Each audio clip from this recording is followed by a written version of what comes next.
What does it really take to build community care that supports everyone, not just on paper, but in reality?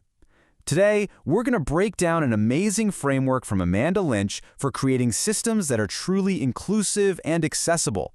Let's dive in.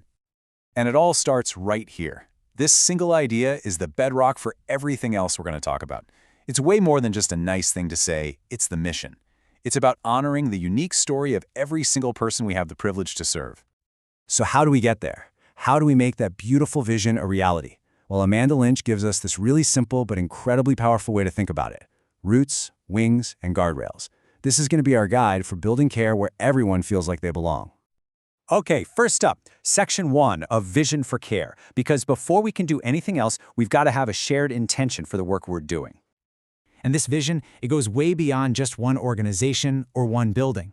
Whether you're working in a school, a clinic, a community program, you are part of this landscape.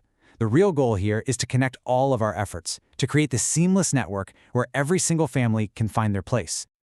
All right, on to Section 2, the roots of belonging. Let's dig into the first part of our framework. These roots are the absolute foundation, anchoring everything else we do. You know, inclusive care isn't just a passive idea. It's something you actively do.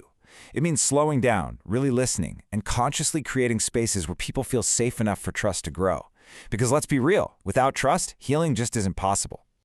At its core, it all comes down to these three fundamental human needs. When people feel seen for who they really are, respected for their life experiences, and supported without any judgment, that's when we lay the strong foundation they need to truly thrive.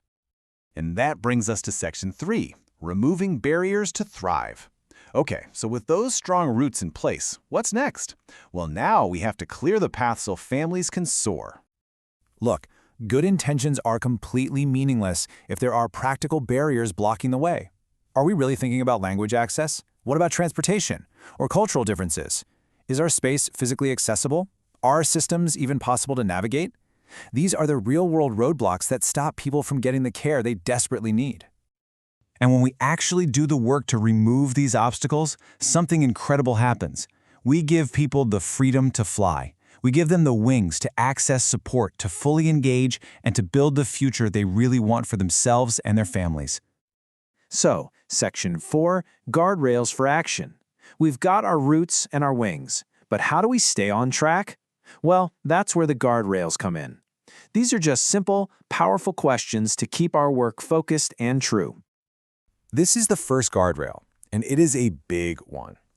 It asks us to step out of our own shoes as providers and try to see things from their perspective. What does it actually feel like to walk through your doors, to fill out your paperwork, to ask for help? The second guardrail pushes us towards real action, and this isn't about some massive, scary overhaul. It's about the small tweaks that can make a world of difference. Could a form be made simpler? Could the signs be a little clearer? It's often these small adjustments that have the biggest impact. And the final guardrail reminds us of something so important. We can't do this alone. It forces us to look beyond our own organization and ask, who are our partners out there? How can we team up to build a true safety net, making sure no one ever falls through the cracks? Now, for our last section, Section 5, a practice of kindness. To ground this whole framework of roots, wings, and guardrails, Amanda Lynch offers us a shared practice we can all use. It's a simple but profound loving-kindness meditation. It starts with us, with care for ourselves, because we can't pour from an empty cup. Just take a slow breath and say these words to yourself. May I feel safe, supported, included, loved. And then you extend that exact same wish outward to the community. You see, this simple act, it's not separate from the work. It is the work. It reinforces our commitment on the deepest level. It connects all those daily tasks to the much bigger goals of community healing and well-being. And finally, I want to leave you with a direct message from Amanda Lynch. For everyone doing this work, which can often be so challenging and thankless, it is so important to hear this. Your work is seen and it is deeply appreciated. And so, the question I want you to take with you is this. What is one root of belonging? One small act of making someone feel seen or respected or supported that you can nurture today?